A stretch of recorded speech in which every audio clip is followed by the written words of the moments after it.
তোমাদের এর আগে পাটিগণিত অংশে আমরা 1-2 অধ্যায় কমপ্লিট করেছি, বীজগণিত তোমাদের অনেকখানি হয়ে গিয়েছে। আমরা আসলে জ্যামিতি অংশটা তোমাদের নিয়ে আগাতে চাচ্ছি, সময় চলে যাচ্ছে, তো সিলেবাস তোমাদের কমপ্লিট করতে হবে। এই সিচুয়েশনে যেভাবে করে তুমি আগাতে পারো সেই যে কোনো সিস্টেমে তোমাকে আগাতে হবে স্বাস্থ্যবিধি মেনে। তো তোমাদের সাথে এর আগে পাটিগণিতের অনেকগুলো ক্লাস হয়েছে। জ্যামিতি অংশটা আমরা আজকে শুরু করব। জ্যামিতি তোমার শুরু হয়েছে অধ্যায় 8 থেকে। সবাই বইটা খুলবে, 8 অধ্যায়টা বের করবে। 8 অধ্যায়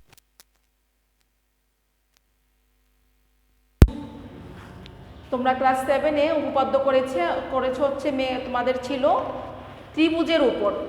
এখন তোমরা ক্লাস 8-এ চতুর্ভুজ এবং বৃত্তের উপর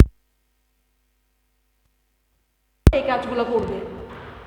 চতুর্ভুজ সম্পর্কে তোমাদের ধারণা আছে যে 4টি ক্ষেত্র দিয়ে, 4টি বাহু দিয়ে ক্ষেত্র থাকবে। 4টি বাহু যদি চতুর্ভুজ হয় তাহলে যে কোনো মাপের আমি 4টা বাহু নিয়ে একটা ক্ষেত্র তৈরি করতে হবে।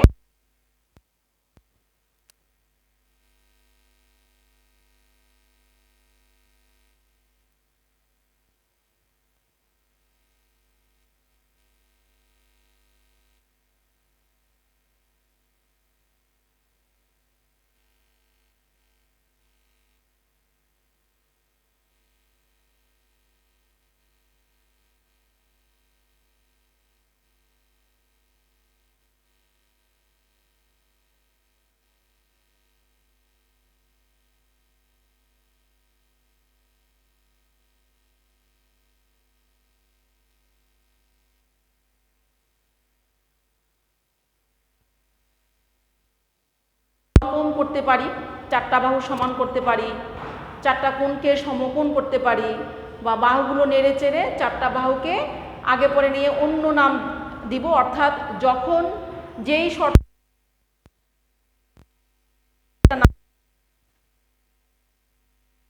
সেই নাম বিশিষ্ট চতুর্ভুজের বৈশিষ্ট্য সম্পর্কে তোমাকে জানতে হবে।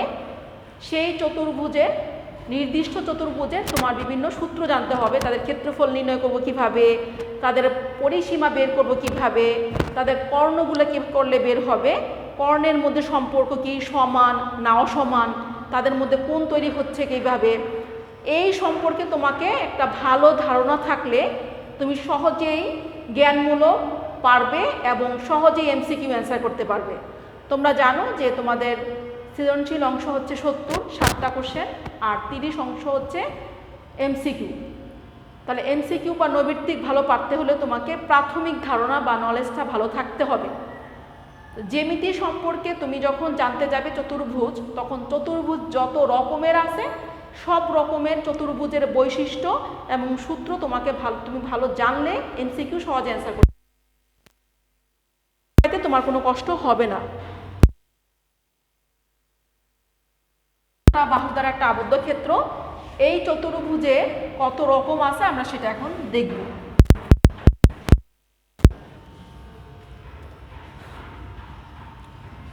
চতুর্ভুজের প্রকারভেদ।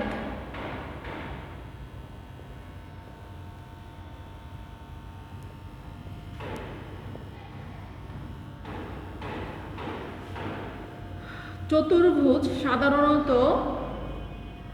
আমরা যেগুলো ব্যবহার করি বা দেখে থাকি সেই অনুযায়ী চতুর্ভুজ 6 প্রকারের হয়ে থাকে। 1 নাম্বার তোমাদের সবচেয়ে পরিচিত চেহারা, সেটা হচ্ছে বর্গক্ষেত্র বা শুধু বর্গ। এর কেমন থাকে দেখতে? 4টা বাহু সমান থাকে, প্রত্যেক কোণ সমকোণ থাকে, এটা হচ্ছে চতুর্ভুজ।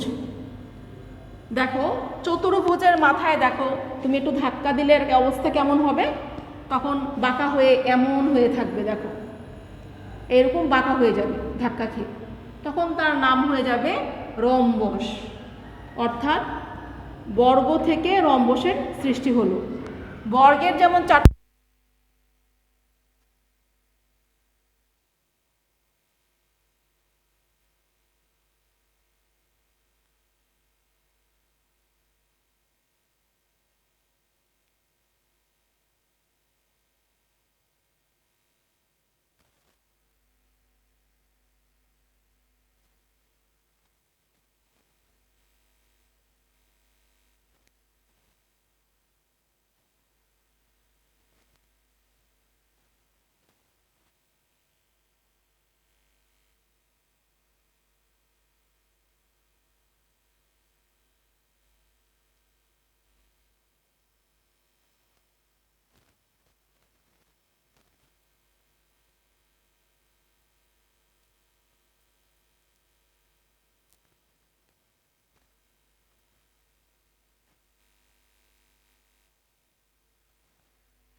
সমান কিন্তু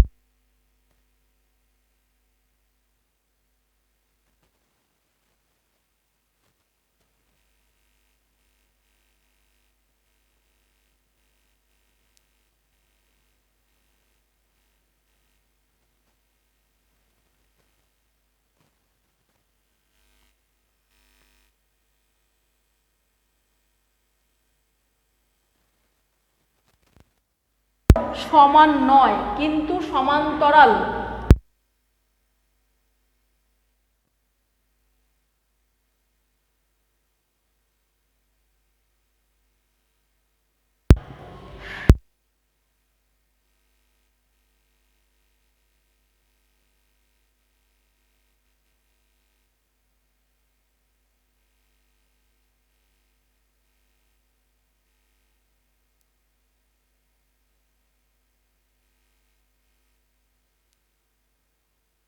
সন্নিহিত দুই জোড়া মাপ কোণের সাথে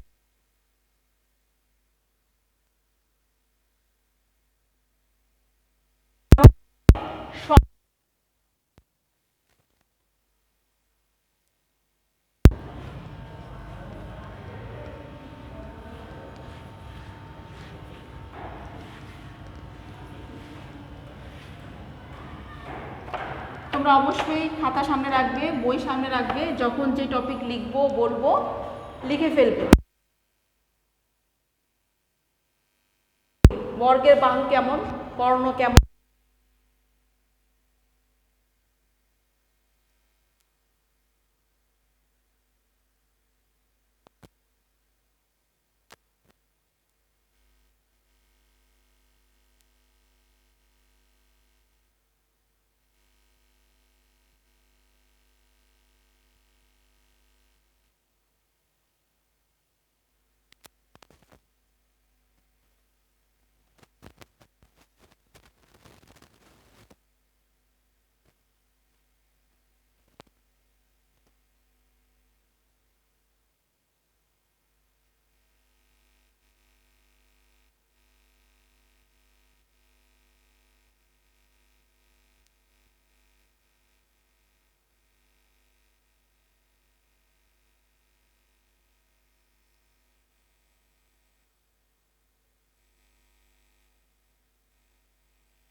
সমকোণ, তাদের কর্ণ চার কোণের সমষ্টি 360 ডিগ্রি।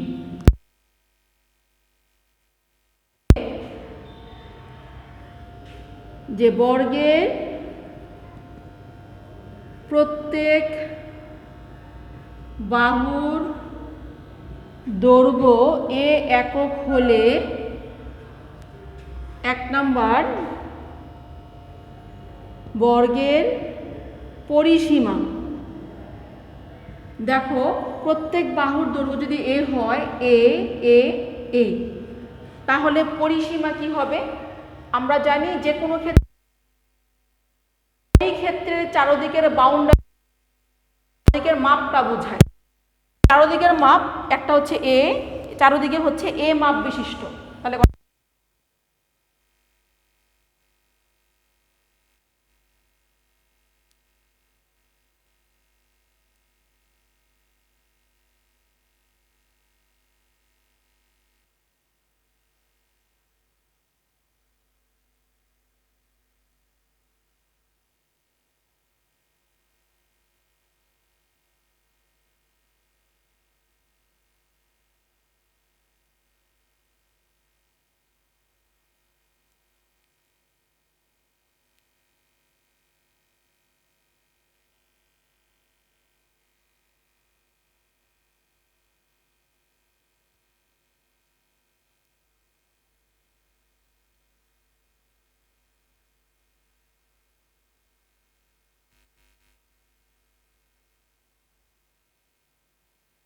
তুমি বাহু বের করলে ক্ষেত্রফল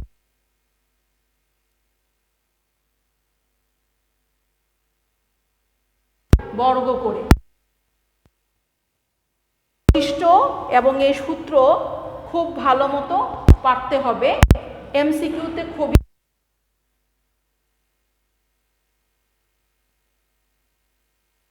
যে বাহু কেমন হবে এবং এখানে কোন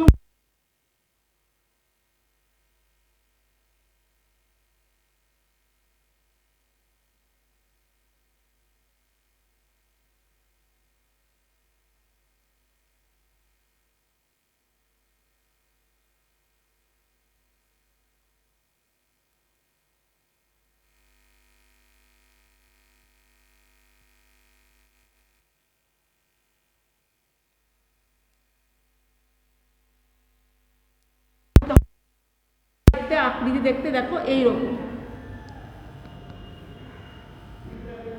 এ বি সি ডি, দুইটা কর্ণ, একটা এসি একটা বিডি। আগেই বলেছিলাম যে সকল চতুর্ভুজের কোণ সমকোণ তাদের কর্ণ একটা হচ্ছে এসি কর্ণ, একটা হচ্ছে বিডি কর্ণ। এদের মাপ হবে কেমন? অবশ্যই সমান দৈর্ঘ্যের হবে।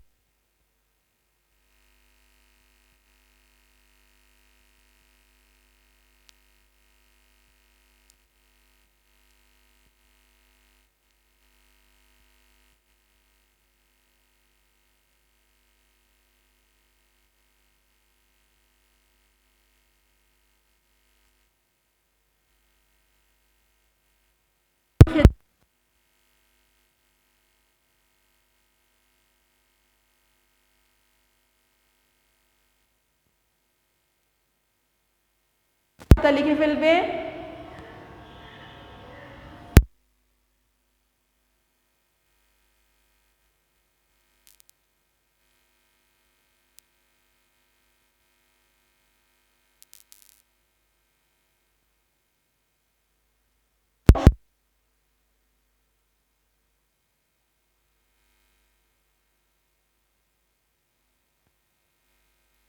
নাম্বার, আয়তক্ষেত্রের চার কোণের সমষ্টি হবে 360 ডিগ্রি।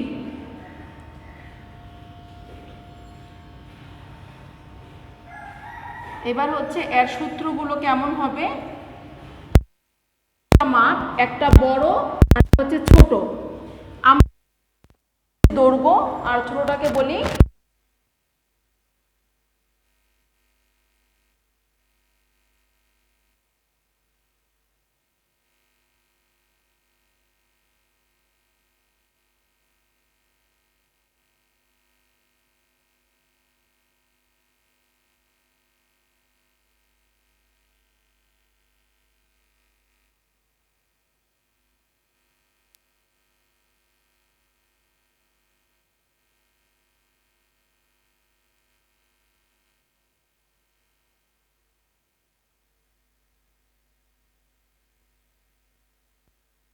এ, এরকম একটা একটা দুইটা এ আছে আর দুই পাশে দুইটা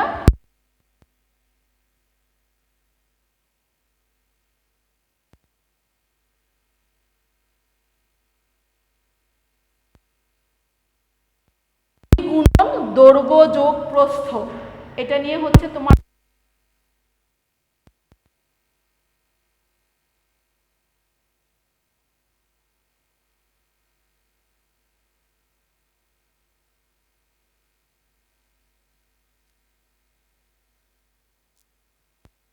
এ প্রস্থের নাম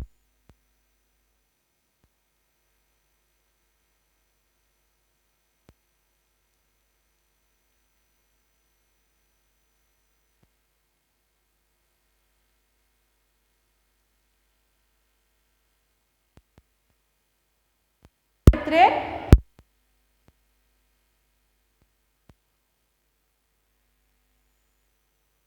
বাহুগুলোর বৈশিষ্ট্য, কোণের বৈশিষ্ট্য,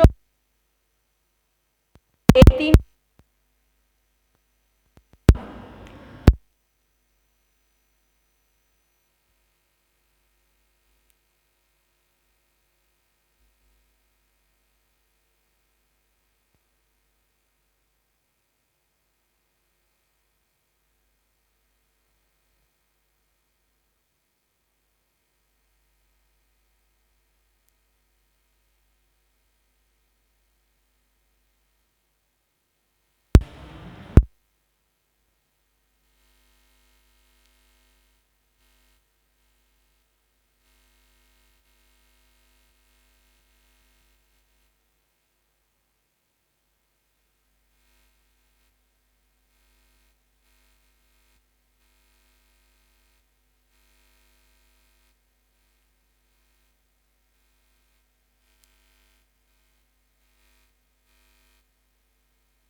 রম্বসের কিন্তু প্রত্যেক কোণ সমকোণ নয়, যার কারণে তার কেমন হবে, এখানে সমকোণ না হওয়ার কারণে কর্ণ অসমান। বৈশিষ্ট্যগুলো হচ্ছে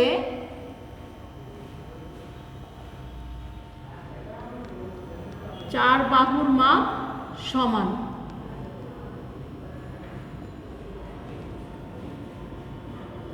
কোনো কোণই সমকোণ নয়,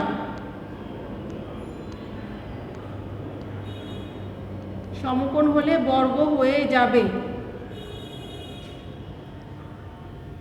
3 নাম্বার, দুইটা কর্ণ অবশ্যই অসমান, কর্ণদ্বয় অসমান, দুইটা কর্ণ সমান নয়।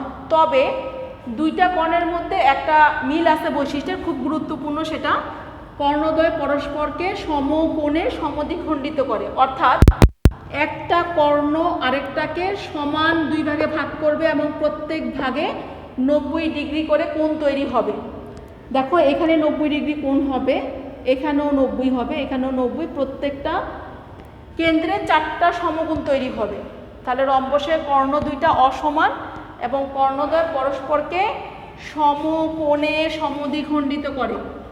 তোমাকে এটা খুব ভালোভাবে মনে রাখতে হবে, রম্বসের কর্ণদ্বয় পরস্পরকে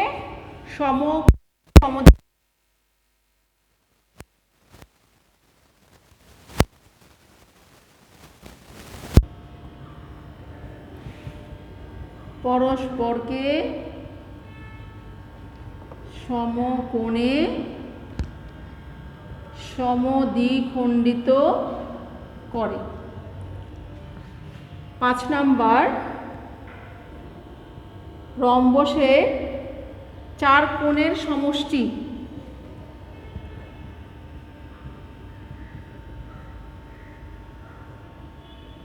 (360 ডিগ্রি।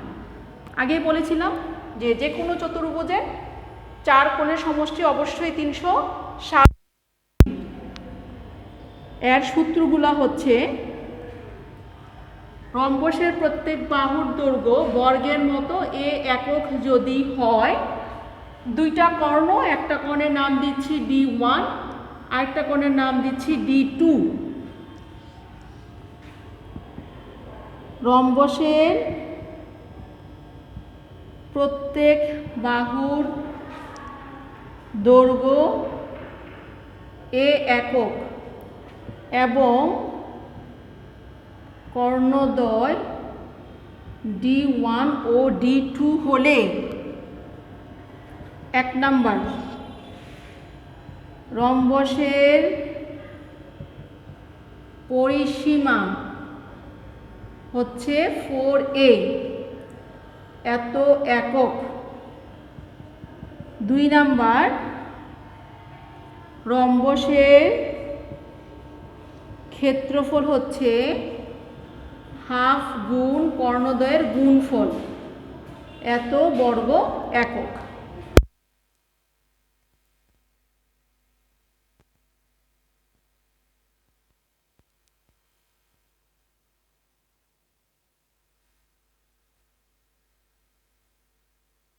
তিনটা চতুর্ভুজ সম্পর্কে আজকে ধারণা দেওয়া হলো।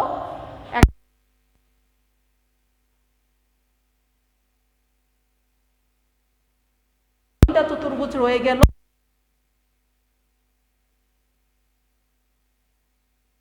শুধু চতুর্ভুজ সংক্রান্ত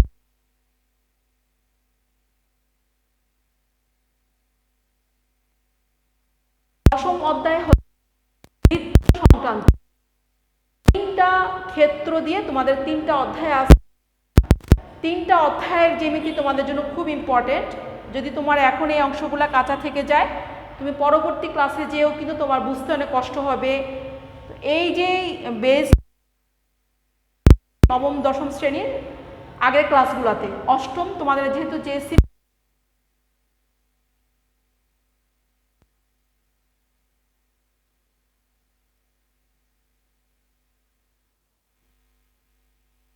ভালোভাবে রপ্ত করতে হবে, দেখবে এমসিকিউ প্রবলেম হবে না।